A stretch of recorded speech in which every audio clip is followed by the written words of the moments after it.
The Ark was built by amateurs, while the Titanic was built by professionals.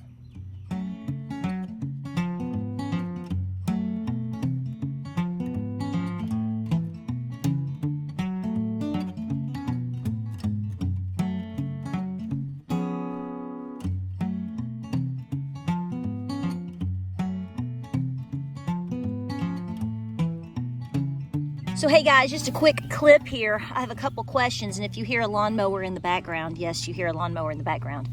What I'm doing here, number one, is I have my cattle panels up with my tomatoes. So I'm coming in now, and they're standing up against, doing good. Some of them I have actually clipped them to the cattle panel. Some of them I haven't had to do that yet. See, everything is a work in progress. But see all this down here? See that? I'm gonna pull that up. Tell me if you know what that is. Test. Pop quiz, come on, you know what that is, tell everybody. But right here, look, so these leaves, I'm coming in, I'm not left-handed, y'all, so bear with me. Look here, I'm coming in and I'm clipping off some of this foliage and leaves, not majorly, we're not giving it the full haircut here, but I'm taking off, see how they're coming down onto the ground? I don't want that, because that is what's going to help prevent having blight. You don't want your leaves and your plants to be leaning over into the ground, drooping over into the ground.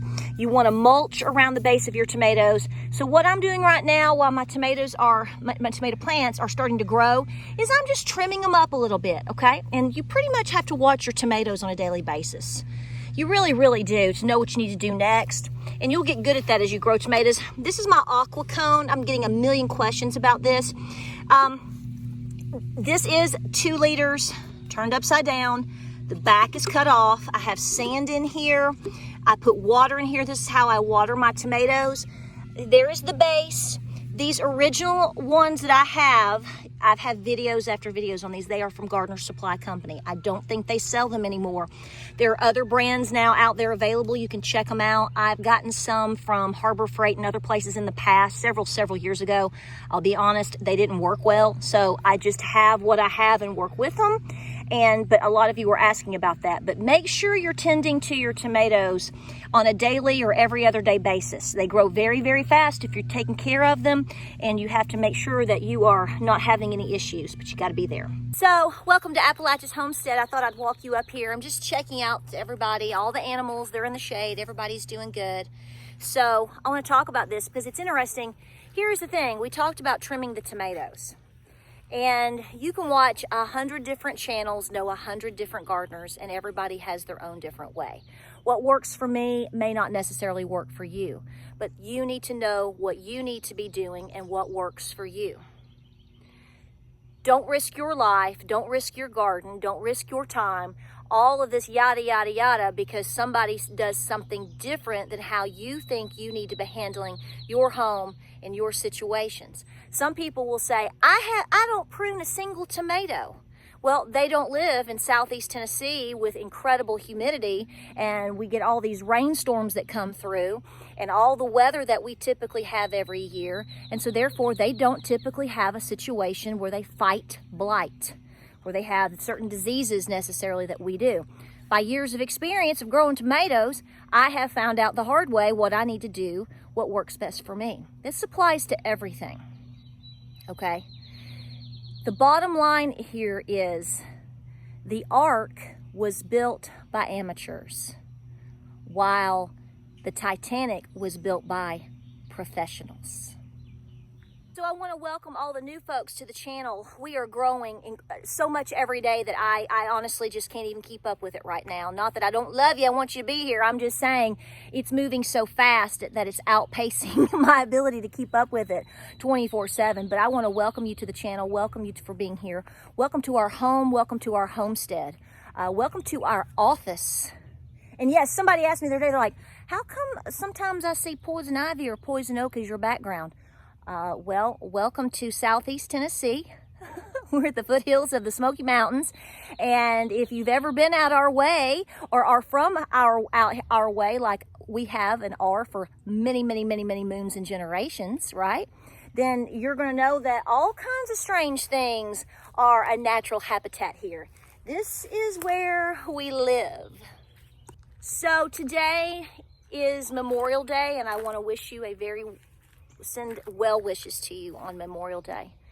I want us to come together and remember our soldiers and our fallen soldiers and the people that have given the ultimate sacrifices for us, because ultimately that's what today is about. I always love to post things for our veterans and those that serve, but we all know what Memorial Day is. This is a very sacred day. This is a holy day for us United States citizens, and we take it very serious, or at least we should. It isn't about the barbecue.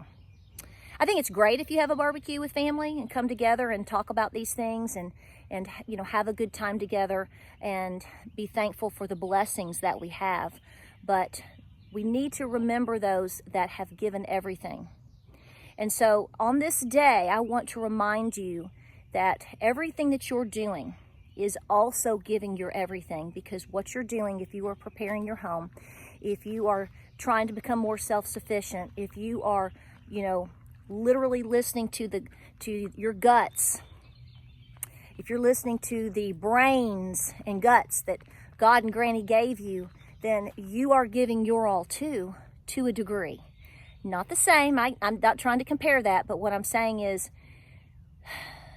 you got to be a gutsy person these days to really follow your instincts. And there's a lot of you here, and I'm very proud of you. You know the stakes are very high right now for us as individual independent citizens and for our country.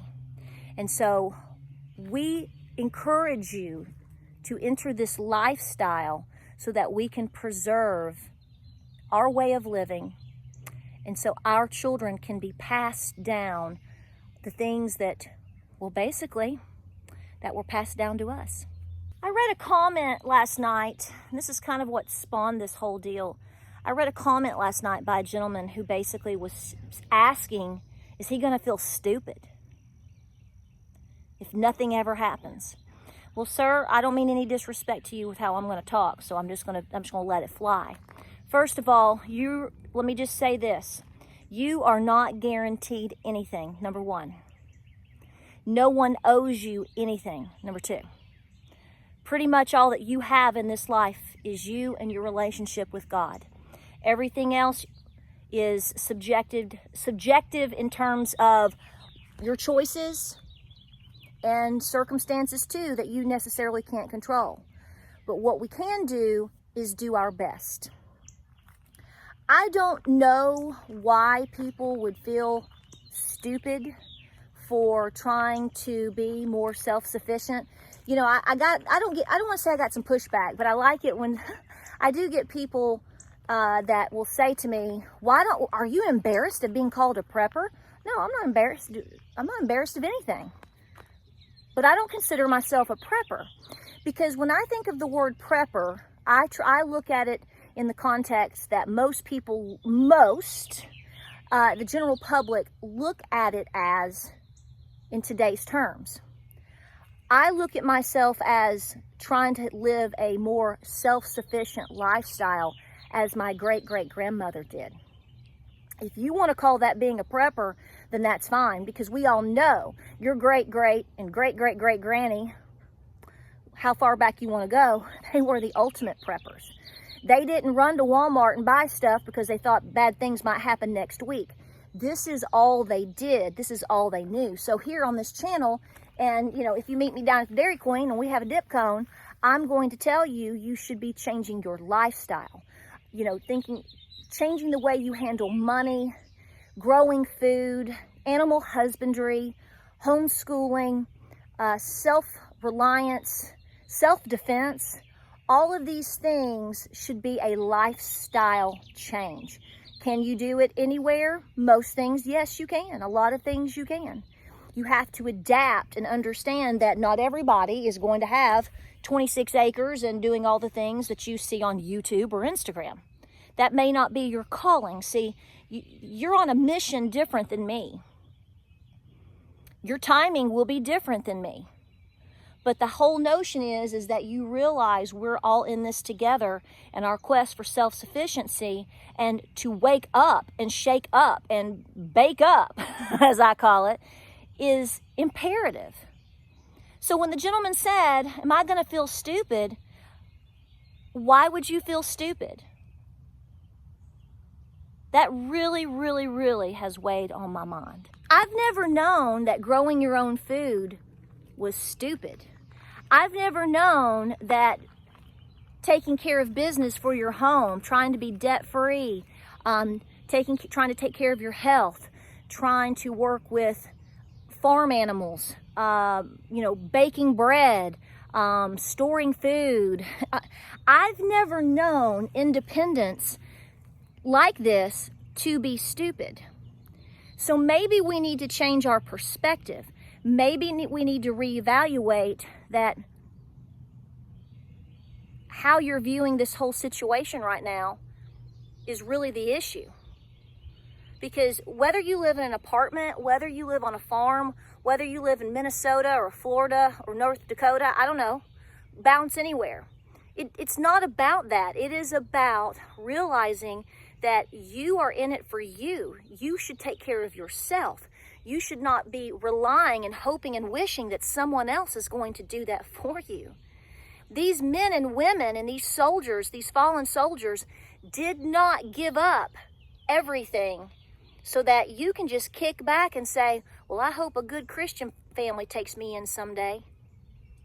No, they fought and died to give you the freedom to fight in your own way for your rights and for your freedoms. This all goes hand in hand with each other. So last year, I did not cut back my black raspberries. These are raspberries. Some of you call them caps. I've got a whole video showing you the difference between your black raspberries, look here, and your blackberries. So all of this grows wild here on the farm, here in Southeast Tennessee. And so right now, a lot of them are really starting to come in, get some growth on them, and a few, if we're lucky, are beginning to turn.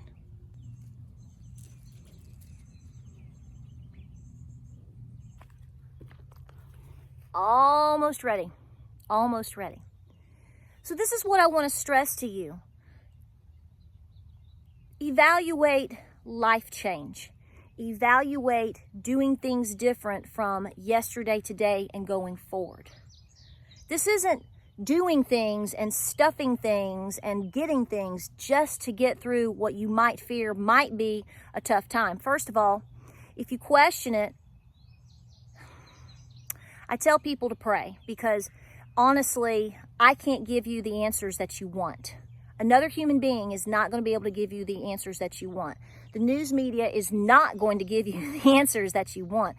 We are very manipulated. So when you know that, you have to fall back on, okay, what do I feel is going on? What is necessary? What do I need to do? What's necessary for me to do to make sure that my home, my family is as sustainable as can be? And the thing is once you start changing that, you are going to realize who the wealthy are versus who the poor are. What do I mean by that? Well, it's very simple. I think right now, if you had honest individuals willing to give you honest answers, and you said, tell me compare a poor man to a wealthy man right now. What is considered wealth? Who is wealthy right now? And I can tell you right now, in my personal opinion, is it the person that lives in the 10,000 square foot home, has the boat out on the water, drives the $100,000 Porsche or whatever? I mean, now granted, if they're debt free, well, yeah, I'd say they're pretty wealthy. But we understand that a lot of times when we go out and we're driving around, especially right now, how are all these people, as you've heard a lot of good economic channels and financial folks tell you, how are all these people affording to do all this? You know, I've been saying that for years, because when we left West Knoxville and moved to the country, I would say over and over, I'm like, how are all of these people affording these incredible, expensive SUVs? People that I knew were making even less money than me and my husband, but yet they were driving a $70,000 vehicle. It never made any sense. Well, I can tell you, fast forwarding 10 or 15 years, these people are living in debt beyond their eyeballs, and they're miserable. I don't ask questions. You just figure circumstances out over time, and people tell you things, and, people ask for help and different things like that. So it came to light. So if any of you folks out there that are in your 20s or in your 30s even, a little bit younger than me, not much. I'm telling you right now, 9 times out of 10, these people can't afford what they're doing. They can't afford to send their kids to private schools.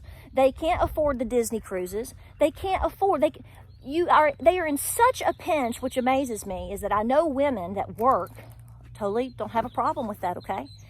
But my point is they work their legs off. They pay for childcare. They complain they don't have any money. They complain they can't come home and take care of their children. But yet they drive these vehicles.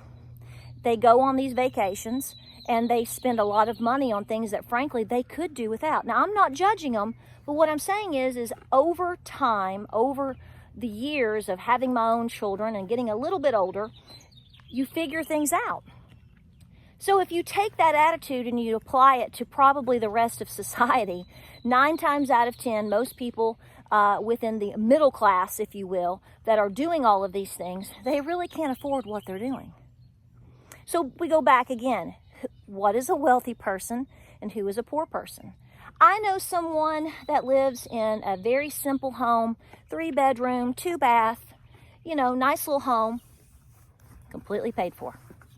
It's been paid for probably 15 years. Doesn't have a single bill with the exception of a cell phone bill, electricity, gas, and food. And a lot of those things, if this person doesn't want a cell phone, I guess they could cancel that too. My point is they have no debt, no home, no car, no credit card, nothing. So are they living in a 10,000 square foot home? No. But you know what?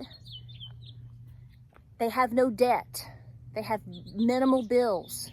They control their spending, and they are putting wealth away and have been putting wealth away for years. Not only that, but they've been building a homestead for years. To the point where they are basically completely self-sufficient as it's going to get these days. With a well, with livestock, with anything and everything. When you enter into this life and you go, okay, now I got to do this.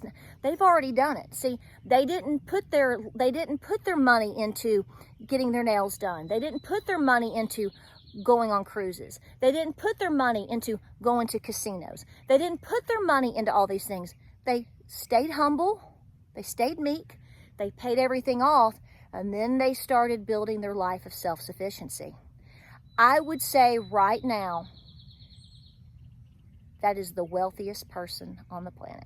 So I don't know who is making you feel stupid. I don't know if it is a lack of self-confidence or if it really is listening to voices around you that aren't doing anything. At the end of the day, you have to make the decision of who do I want to be and what lifestyle do I want to live.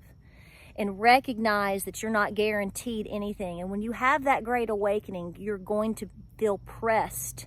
And I call it convicted, not convinced, convicted to act. This is how we are, and this is what we do every day and have been doing it for years. I feel like I got convicted to do what God was telling me to do. That's between you and Him. That's why I tell you, you're going to have to go ask Him what you need to be doing, and He's going to let you know. He's not going to fail you or let you down. But remember, those that criticize you and make you feel silly or stupid, like you're a little kindergartner in the corner because you're putting away food, you're trying to grow a garden because maybe you got some chickens, because you want to pay off debt. See, you're not playing into their agenda in terms of what they feel life should be. And because the more people that don't, see, it makes them have to turn and reflect on what are they doing. Do you see what I'm saying? It's just like this. It's just like being with the cool kids in school that were doing wrong, but they were cool. Well, the minute you kind of step away and go, you know what? I don't want to do that anymore. I'm not about that. I'm going to do something different. I'm going to be better. I'm going to go to church, or I'm going to make better grades, or you know what? I'm going to go get a job, or you know what? I'm not going to talk to my mom that way, or I'm not. It's just like that. And remember that when you step away and you make better decisions and you do things differently, see, that makes them have to wonder, should they be doing the same thing that you are? And maybe they don't have the same drive. So should you feel stupid? Of course not. Because again, like I've said over and over, you are not guaranteed anything. And every adult should be striving to be self-sufficient as possible. And everybody can do something. This whole idea, I do not bite off on this. I can't do anything. I don't believe that. If you can sit on a laptop or on your iPhone and write a comment on YouTube, I believe you probably can do something. That doesn't necessarily mean you can spend $1 million today or $1,000 today or get up and move today, but you can learn a new skill. See, you're on YouTube. There's a lot of free resources out there to learn a lot of skills. So when people say to me, well, I hope somebody takes me in, well, you better bring something to the table if you expect that. You may not have 1,000 cans of Beanie Weenies or other viable things at a homestead or wherever home may need to be safe and sufficient. But if you've got it up here, you may have a lot that they don't have. So for somebody to say they can't contribute, they just hope, well, I'm sorry to tell you, at the end of the day, that's being lazy. Because at a minimum, you can learn important skills. Because if you're here and you can comment, then I know that you can watch videos from here or from other wonderful channels. YouTube's been around for a long time. There are a million gajillion videos for you to learn how to do something today, learn how to take advice about something today, learn to prepare something today. At a minimum, like I said, honey, we teach you how to make biscuits and bread all day long. Every homestead needs a skilled chef.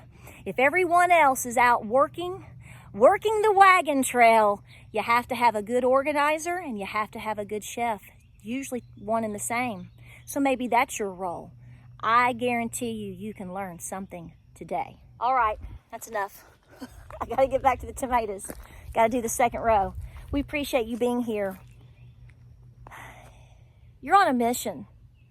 You're on a mission, and it's a special one. All of these people gave it all so that you could be here today. Just like your grandparents and your great-grandparents, like I've said many times, all the things that they went through, it wasn't in vain. They went through all of that. They fought through all of that 100 years ago, 75 years ago to make it. They made it, so you're here. Those wonderful men and women that gave it all did it so that you can be here. Let's make them proud. Like, subscribe, share. Thank you, thank you, thank you. Y'all have a blessed day, and we'll see you on the next video.